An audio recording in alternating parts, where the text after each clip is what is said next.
More tips for doing part 2 of the speaking test.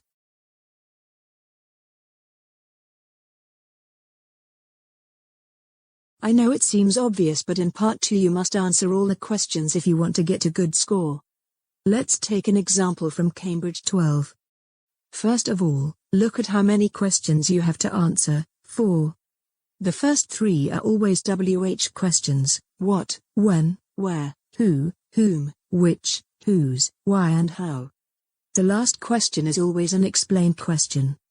Here's another one, also from Cambridge 12.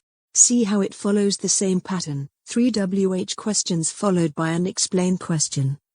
Probably the best way to answer the prompt is to do each question in turn. This makes it easier for the examiner to see that you have answered each one. You should also try to make it clear which question you are answering by including the question words, or a paraphrase of them, at the beginning of your answer. Remember, to make sure you can speak for at least 1 minute, try to think of 3 things to say for each question. Usually the first 2 questions you don't have much to say, the third allows for more, and the explain question is where you spend a lot of time.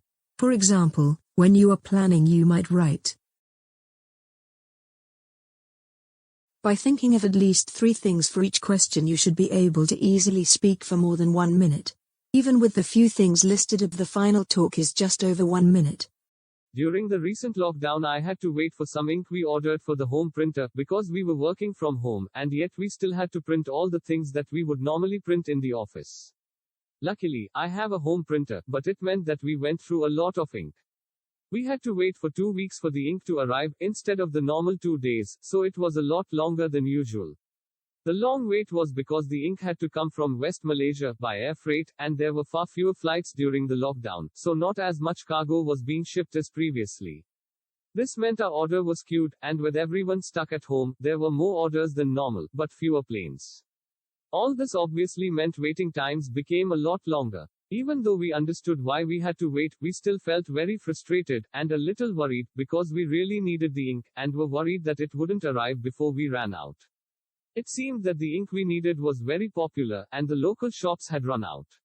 Even finding it online was difficult and expensive. We couldn't use any of the office supplies, even if we could get them, because they were for a different type of printer, so as you can see, it was a very stressful time for us. Remember, answer the questions in order. Make it clear which question you are answering by including similar words or phrases to those in the question.